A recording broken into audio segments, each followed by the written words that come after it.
Hey, bienvenue sur Toposcope. Nous savons déjà tous que la nourriture de fast-food n'est pas la meilleure pour notre santé, mais malgré tout, on aime ça, ça nous plaît, et on continue d'y aller. Ces effets négatifs sur notre corps ne nous arrêtent pas, mais comme dans toutes les industries, les fast-food ont eux aussi leurs secrets qui sont parfois très choquants. Tous les employés connaissent beaucoup de ces secrets, mais il leur est malheureusement strictement interdit de les dévoiler. Avant que ça commence d'ailleurs, vous bombardez à barre des pouces bleus en mettant 3000 likes avant minuit, vous êtes des oufs en ce moment et je sais que vous en êtes capables, et vous vous abonnez à la chaîne du Toposcope si ce n'est pas encore fait, pour ne louper aucune des nouvelles vidéos qui sortent chaque jour à 18 h. C'est parti. Numéro 1. Les steaks hachés que vous retrouvez dans vos burgers ont tous des hachures droites ainsi qu'une odeur particulière qui pourrait vraiment vous faire croire qu'ils cuisent entièrement leurs steaks eux-mêmes. Seulement, les steaks sont précuits dans une usine puis congelés pour être cuisinés au fast-food avec les marques de ligne déjà réalisées. De plus, cette odeur de grille que vous pouvez parfois sentir lors de votre commande est simplement un arôme artificiel qui est rajouté lors de la cuisson au restaurant qui quant à elle n'excède jamais les 20 secondes. Résultat des courses, les hachures du steak ainsi que son odeur sont bien fausses et fake à 100%. Numéro 2. Quand nous entrons dans un fast-food, il n'est pas rare d'entendre de la musique. Seulement, quand on y va en temps normal en pleine journée, il s'agit souvent de musique d'actualité du genre électro, hip-hop, rap, etc.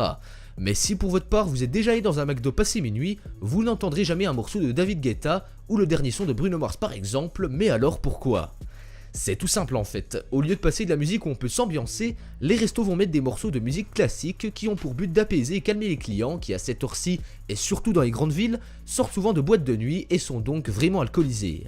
Le but c'est donc d'aider plus facilement les gens à dessouler après une grosse soirée et éviter par la même occasion des dégâts dans les restaurants. Numéro 3. Vous réfléchirez peut-être à plusieurs fois avant de prendre un coca ou un sprite au fast-food lors de votre prochain passage en caisse, et pour cause, une étude sérieuse qui vient nous amener des preuves vraiment choquantes. Il est peut-être possible que vous retrouviez de la matière fécale dans votre boisson, et oui, je suis d'accord avec vous, c'est vraiment dégoûtant. Selon une étude menée en Virginie, sur 30 machines à soda testées, plus de la moitié d'entre elles contenaient des traces de matière fécale. Certains mettent la faute sur les employés qui ne se lavent pas les mains correctement en sortant des toilettes, tandis que d'autres s'énervent tout simplement d'en arriver à de tels constats. Quoi qu'il en soit, pour votre prochaine commande, songez plutôt à une bouteille d'eau, c'est bien mieux que les sodas servis depuis les machines. Numéro 4. Certaines personnes qui accompagnent des potes au McDo préfèrent prendre une salade pour faire attention à leur ligne, quitte à voir les autres se régaler avec un bon gros burger. Oui, jusque-là, et surtout normalement, la salade est bien moins calorique qu'un hamburger et vous m'arrêtez si je me trompe. Sauf que là au McDonald's par exemple, il se pourrait que ce que je viens de vous dire soit totalement faux.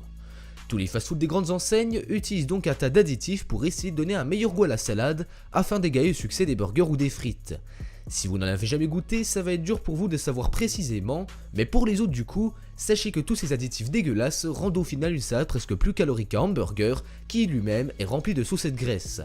Au final donc, et si l'on suit cette logique, pour faire un régime chez McDo, mieux vaut prendre un gros burger plutôt qu'une salade, et c'est vraiment juste n'importe quoi. Numéro 5. En fait, c'est bien souvent notre cerveau et pas notre estomac qui commande notre faim lorsqu'on est affamé, et c'est ce que je vais tenter de vous expliquer. Tous les grands fast-food travaillent en étroite collaboration avec des psychologistes reconnus qui vont aider à attirer et surtout affamer le client. Il vous est déjà arrivé à coup sûr de passer devant un KFC et d'avoir soudainement très faim, eh bien c'est normal, ou presque, car ça a vraiment une explication quasi scientifique. Ces psychologistes, à l'aide de designers, travaillent sur les logos et façades de boutiques, car ils savent d'après des études que certaines couleurs plus que d'autres provoquent en nous plus facilement l'envie de manger quelque chose immédiatement. Le rouge et le jaune surtout en font partie, et c'est pourquoi on retrouve au moins une de ces deux couleurs un peu partout sur tous les logos de grands fast-food comme KFC, Quick, McDo, Burger King et j'en passe. Sachez donc que ce n'est pas une coïncidence et que tout le monde en interne est au courant de ces pratiques douteuses pour vous faire craquer à tout prix, et la preuve encore une fois, on ne nous dit pas tout. Cette vidéo touche à sa fin, dites-moi en commentaire quel secret vous surprend le plus et je les lirai tous avec grand plaisir.